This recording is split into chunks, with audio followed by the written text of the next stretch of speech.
최근에 그 추신수 선수가 안우진 선수 관련한 그 발언을 하다가 조금 시끄러워졌어. 이제부터는 그 호칭을 빼고 말할게.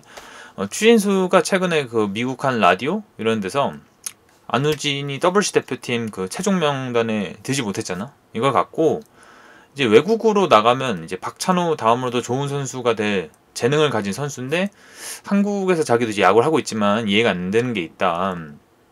한국은 용서가 쉽지 않은 것 같다면서 그 어릴 때 잘못을 또 뉘우치고 출장 정지도 다 받았는데 국제대회를 못 나가고 있다. 이렇게 얘기를 하면서 엄청 좀 시끄러워졌어. 추인수를 향한 비판, 비난이 엄청 좀 세고 있지. 이제 뭐 알겠지만 안우진은 학폭으로 인해서 2018년 그 키움 입단 당시부터 되게 논란이 생겼는데 이제 17년 8월 그 열린 학폭위원회 회의록을 이렇게 보면 따르면 안우진은 그 뭐 휴대폰이나 야구 배트 같은 걸로 이제 피해자들을 가격을 한 거야. 어떻게 이제 프로 입단하게 됐는데 그 몇 년 동안도 되게 그런 학폭이랑 꼬리표 항상 달고 다녔어. 그리고 이제 안우진이 대학야구 소프트볼 협회로부터 3년 자격정지 청구를 받으면서 대한체육회 그 규정에 따라서 국가대표 선발 자격이 안 되거든. 그러니까 선발에 들 수가 없는 거지. 근데 이 징계가 대한체육회 산하 단체 정도만 효용이 돼. 그러니까 뭐 아시안게임이나 올림픽 이런 거에서는 안 되는데 WBC는 대한체육회 산하가 아니라서 자격 자체는 있는 거야. 뛸 수는 있는 거지. 그래서 추신수가 저런 얘기를 한 건데 안우진이 지금 국내에서 제일 잘하는 선발이거든? 거의 한 두 손가락, 세 손가락 아무리 못해도 3등 안에 들어가겠지. 어쨌든 막 생각해보면 작년 가을 야구할 때 그 안우진이 등판만 하면 상대팀한테는 막 공포의 수준이었거든. 너무 잘하니까. 그러니까 안우진이 이제 되게 구속도 빠르고 이런 선수였지만 그런 뭐 학폭의 영향이랄까 이런 것들 때문에 이제 초반에는 빛을 좀 이렇게 받지 못하다가 작년 시즌부터 기량이 엄청 늘면서 시즌이 끝날 때쯤부터인가 이제 학폭 뭐 이런데 여러 가지 얘기가 나오다가 안우진 측이 시즌이 끝난 다음에 뭐 본인을 이렇게 둘러싼 논란에 대해서도 학교 폭력이라는 게 이제 네 글자, 그 주홍고실로 진실을 덮는 게 아니다 하면서 약간 입장을 발표를 해. 그 기존의 약간 스탠스랑 달랐던 건데, 이제 그러면서 그 말했던 4명의 피해자 중 3명은 안우진을 두둔하기도 했어. 결국 한 명은 끝끝내 아직까지는 용서를 안 했거든?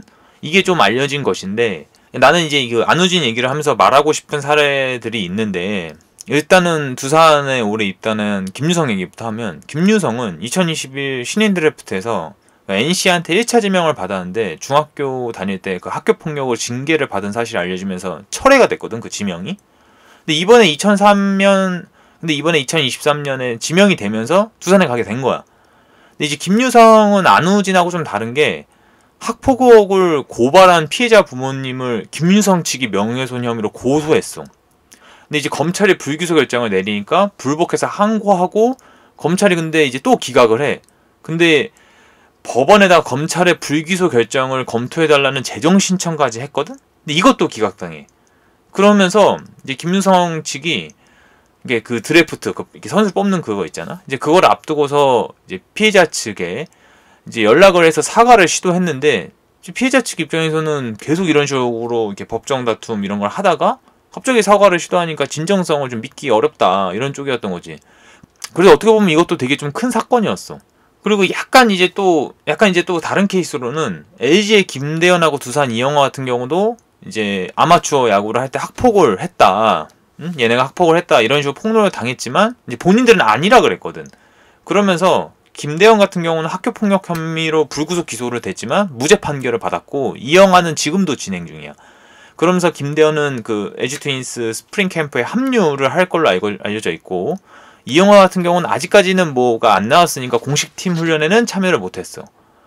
그러니까 이게 지금 약간 좀 대표적인 학폭 의혹이라든지 학폭이 사실로 드러난 이들 지금 프로야구 선수들의 얘기인데 나는 이런 얘기들 있잖아. 이렇게 뭔가 의혹을 제기하고 이런 것들 뭐 꼭 이런 게 아니어도 항상 이런 얘기를 할 때마다 하는 게 말이 있는데 우리는 판단을 함부로 하면 안 된다.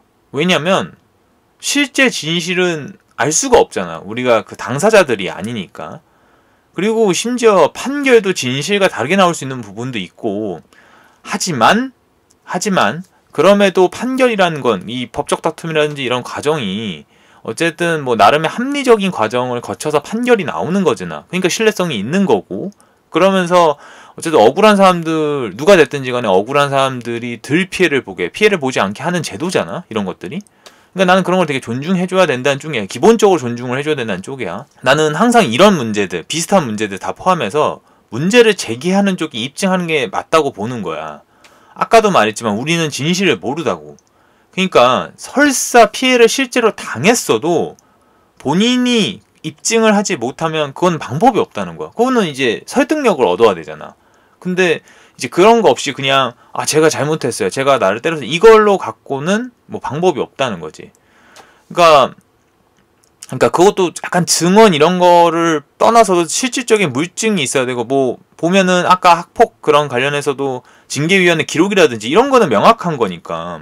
어쨌든 보면 김대현은 무죄 판결을 받았고 이영화는 두고 봐야 하고, 김유성은 지금 법적 판결 다 했는데 다 졌지 자기가. 자, 그러면서 안우진 얘기로 다시 넘어가면, 나는 추신수가 왜 그렇게 말했는지 조금 이해가 되는 부분은 있어. 근데 뭐랄까, 이거를 이게 한국적인 걸로 보면 이런 문제는 이렇게 풀 수 있는 방법이 좀 이렇게 쉽진 않지만, 그러니까 안우진이 그 4명 중에 유일하게 용서를 받지 못한 사람이 한 명 있다고. 나는 그러면 안우진이, 내가 이제 조언을 하는 입장이었으면 안우진한테 그 한 명한테 어떻게든 용서를 받았어야 된다고 싶은 거야. 물론 뭐 그렇게 하려고 했을 거고, 이런 문제에 있어서는 가해를 당한 이가 용서를 해준다면 어쨌든 그건 또 난 또 다를 수도 있다고 보는 문제야. 그러니까 조금의 참작할 여지는 있다. 그러니까 사회적으로 이 문제를 해석을 하면 얘는 잘못을 했으니까 아무것도 하면 안 돼로도 볼 수 있지만, 나는 어찌됐든 그 가해자와 피해자가 합의를 했다면 조금은 이해를 할 부분이 있지 않을까. 그러니까 보면 안우진 같은 경우도 이런 4명, 아까 그 말했던 피해자들한테 다 용서를 받았던 게 먼저가 아니라 입장 표명을 하면서 남은 한 명을 더 외롭게 좀 만들었거든. 그러니까 그때 그 입장 표명을 하기 전에도 한 명한테 좀 용서를 받지 않았으면 어땠을까, 그런 상황이 이것보다 나아지지 않았을까 싶어.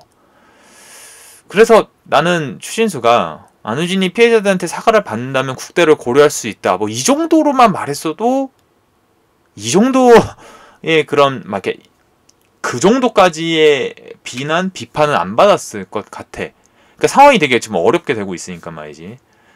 여튼 또 오늘 그 상황을 정리했는데, 한 줄로 요약을 하면 안우진이 남은 피해자한테 용서를 받았으면 상황은 어땠을까?